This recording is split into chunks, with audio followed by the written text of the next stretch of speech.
यार आजकल लोग एक एक लाख के फोन लेके घूम रहे हैं, लेकिन क्या ही फायदा जब उनको फोटोज को एडिट करने के लिए फालतू के एप्लीकेशंस को इंस्टॉल करना पड़ता है।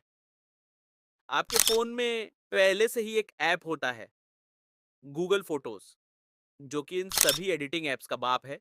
जैसे कि गूगल फोटोज ऐप को ओपन करके प्लस आइकन पर क्लिक करो, देन सिनेमैटिक फोटोज पर क्लिक करके अपना कोई भी एक फोटो सिलेक्ट कर लो। अब ये आपकी नॉर्मल सी फोटो को 3D में कन्वर्ट कर देगा। सेकंड गूगल फोटोज को ओपन करके कोई भी फोटो सेलेक्ट कर लो, देन एडिट पर क्लिक करके टूल्स के अंदर आ जाओ। यहाँ आपको ढेरों एआई फीचर्स मिल जाएंगे, जैसे कि ब्लर पर क्लिक करके अपनी फोटो में डीएसएलआर से भी अच्छा ब्लर ऐड कर सको, मैजिक रेजर से अपनी फोटो में से किसी को भी गायब कर सकते हो। और यही नहीं, एंड ब्लर पर क्लिक करके अपनी फोटो को अल्ट्रा एचडी में कन्वर्ट कर सकते हो। और हाँ, लाइक और सब्सक्राइब करके जाना।